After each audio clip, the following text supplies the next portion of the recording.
Today we're diving into a case from 2014. It really shook this small village in Wales. Argoed. Yeah, You've shared some articles and research with me about this case. The murder of 22-year-old Cerys Yemm right. by 34-year-old Matthew Williams at the Sirhowy Arms Hotel. Yes.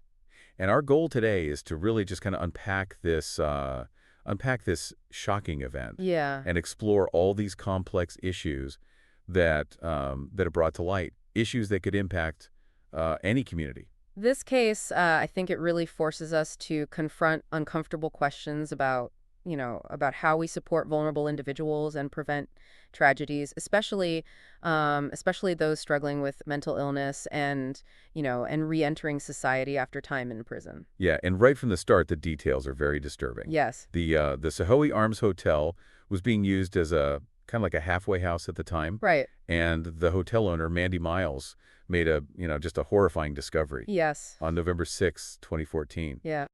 She heard screams coming from one of the rooms, and what she found when she opened the door. Oh, I can't imagine. Well, it's the kind of scene that would stay with anyone. So Mandy Miles, she walked in on Matthew Williams covered in blood on top of Cerys Yemm. Yeah. And the reports from witnesses describe this truly gruesome scene with claims that Williams appeared to be eating parts of Cerys' face and neck. Oh my gosh. And this cannibalism claim became a huge part of the media frenzy, even though it was never conclusively proven by forensic evidence. It's just hard to fathom the terror of that moment for both Cerys and Mandy Miles. Of course. The police arrived, and they used a taser on Williams during the arrest, but tragically, both he and Cerys were pronounced dead at the scene. Yeah. The official cause of death for Cerys was sharp force trauma to the face and neck from what was believed to be a screwdriver. Right. But beyond just the immediate horror of this crime, this case raises so many questions about what led to this point. Yeah, you're absolutely right. To understand this tragedy, we need to look at Matthew Williams's background. Yeah. 2 weeks before the attack, he had been released from prison after serving time for assaulting his ex-partner. He also had previous convictions for burglary, painting a picture of a man who had been struggling for some time. And adding to this already troubled past, we learned that Williams had been diagnosed with paranoid schizophrenia. Yes. In fact, his mother stated that he was involuntarily committed to psychiatric care. Right. Which highlights just how severe his mental health struggles were. She even claimed that he stopped receiving his medication and the support he needed after his release from prison. Yeah. This raises the question, could this tragedy have been prevented if Williams had received the proper mental health care and supervision upon release? That question is at the heart of this case, and it forces us to confront how we balance public safety with the needs of individuals like Williams. But it goes even deeper than that. A later review found that Williams had been using drugs since he was just 9 years old, and it's highly likely he was under the influence during the attack on Cerys. Wow. Which adds another layer of complexity to understanding what happened. It's heartbreaking to think that someone could fall through the cracks like this. Right. This isn't just about one man's actions. Right. It's about potential systemic failures. Could something have been done differently? Exactly. Did the authorities have all the information they needed to assess the risk Williams posed? Yeah. Were there any many opportunities to intervene? What kind of support did Williams' mother actually seek? And were there any systemic barriers preventing her from accessing the help her son desperately needed? These are questions that demand a closer look. We can't just accept that this tragedy was inevitable. We need to understand how the system might have failed both Cerys and Williams. Absolutely. And a key part of that is understanding how the community responded to this event. How did the people of Argoed, a place considered peaceful, react to such a horrific act happening in their midst? The impact on Argoed was it was profound. Local counselors described the crime as grotesque and the stuff of nightmares. Wow. And it completely shattered the peace of this quiet village, Yeah. leaving residents understandably traumatized. This really makes you think about the placement of halfway houses in residential areas. It's understandable that people would have concerns about safety. This case seems to highlight the challenges of reintegrating offenders back into society. Right. And finding safe, supportive housing for them. You've hit on a crucial point. The Sirhowy Arms Hotel functioning as a halfway house was a point of contention for many locals. Right. They had voiced safety concerns prior to this tragedy, and this event seemed to validate their fears. Yeah. It sparked this heated debate about where halfway houses should be located and how to balance the needs of ex-offenders with the concerns of residents. And what about the role of the authorities? The police response in particular raises questions. Yes. In the wake of this case, the Independent Police Complaints Commission, or IPCC, that's the independent body in England and Wales that investigates complaints against the police. They launched an investigation. Okay.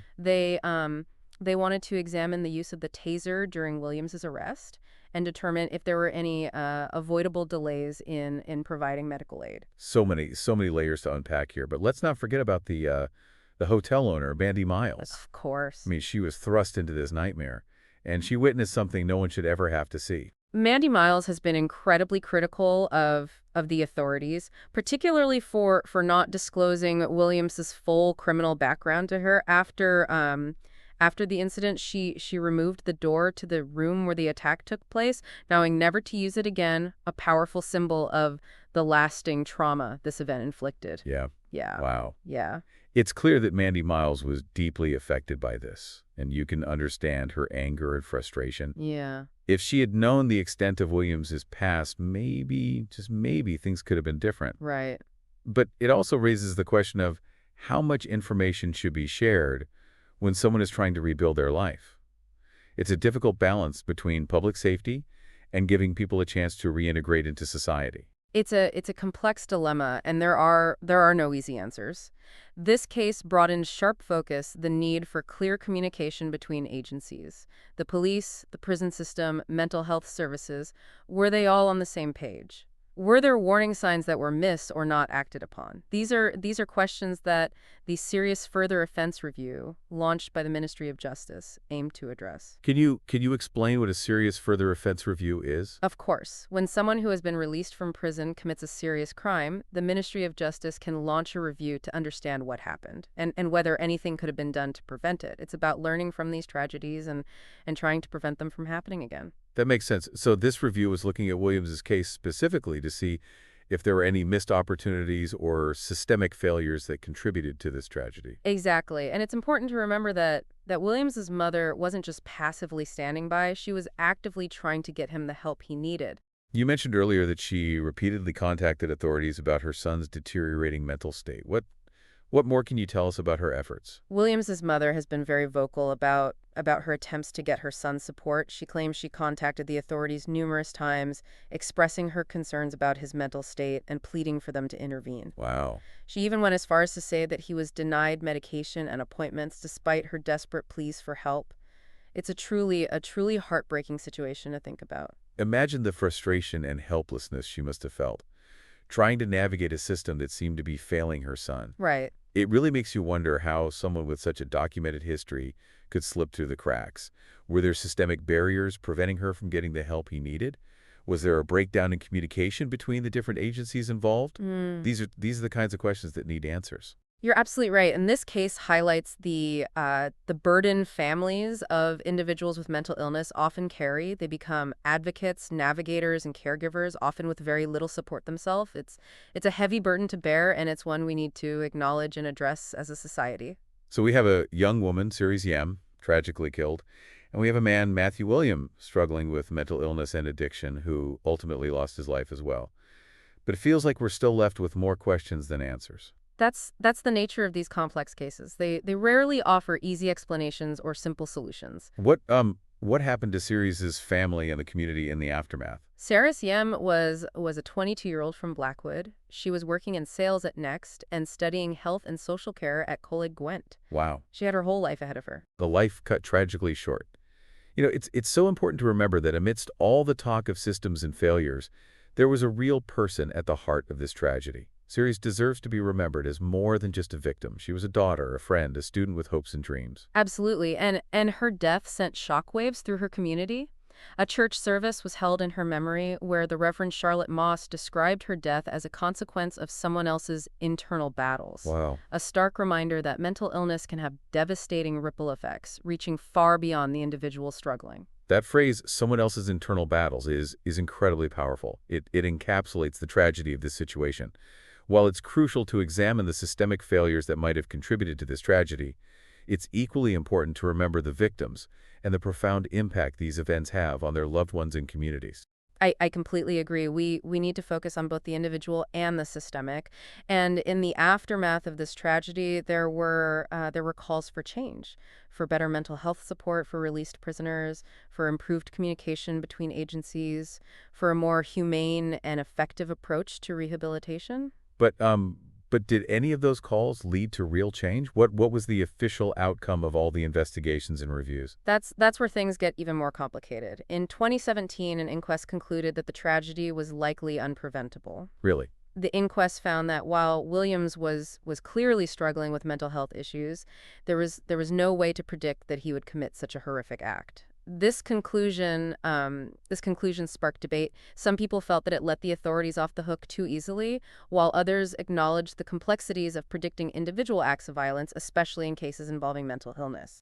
It's a difficult situation. You want to believe that something could have been done, that there must have been some way to prevent this tragedy.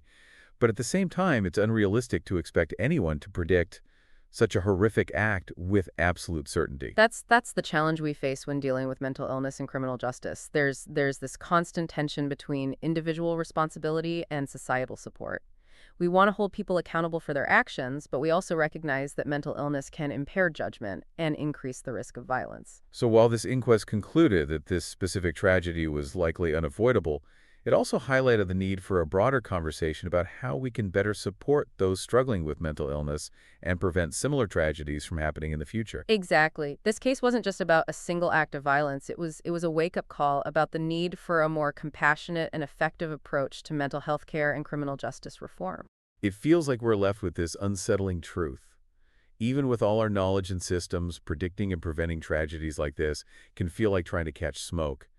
What hope is there if even experts say this was likely unpreventable? That's a powerful observation, and I understand the sentiment, but I think it's important to remember that while we may never be able to fully eliminate the risk of violence, we can work to reduce it significantly. And this case highlights the need for a multi-pronged approach focused on early intervention, Yeah. robust mental health services, and effective reintegration programs. So it's not just about reacting to these horrific events after they occur, but about addressing the root causes and being proactive. Right. Yeah, what would that kind of system look like? Imagine a system where someone like Matthew Williams, upon release from prison, is immediately connected with mental health professionals, provided with stable housing and employment opportunities, and given ongoing support to reintegrate successfully.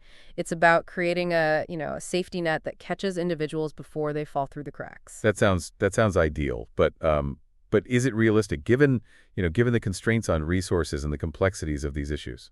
It's definitely a challenge, but not an impossible one. It requires us to rethink our approach, shifting away from solely punitive measures toward a more rehabilitative model. That means investing in mental health services, providing adequate training for those working with vulnerable populations, and creating a culture of support rather than stigma. It seems like such a big task. Where do we even begin? It starts with awareness and a willingness to have these difficult conversations. We need to understand the challenges faced by those reintegrating into society and advocate for policies that promote their well-being. We can support organizations that are working with ex-offenders and push for better mental health resources in our communities. You've given us a lot to think about as we've been discussing this case. I keep coming back to the ripple effect of this tragedy. Cerys Yemm's family and friends, the community of Argoed, even Mandy Miles, who was left to deal with the aftermath of this horrific event. It's a reminder that these aren't just isolated incidents. They leave lasting scars on individuals and communities. You're right. This case underscores the interconnectedness of our communities and the need for collective responsibility. It's it's a call to action for all of us to be more compassionate, more understanding, and more proactive in creating a world where such tragedies are less likely to occur. What's the one key takeaway you hope our listener walks away with today? If there's one thing to remember, it's this. While predicting individual acts of violence like this one is incredibly difficult, we can strengthen our support systems for vulnerable individuals by fostering a culture of empathy and understanding, investing in mental health services, and working together to create a more just and equitable society. We can make tragedies like the one in Argoed less frequent, less devastating, and ultimately less inevitable. It's a long road, but every step we take toward that goal honors the memory of Cerys Yemm and hopefully prevents future tragedies. Thank you for guiding us through this difficult but important deep dive. And to our listener, we encourage you to continue exploring these issues and consider how you can contribute to a more compassionate and supportive world. Remember, every act of kindness, every voice raised for change can make a difference. Thank you for joining us.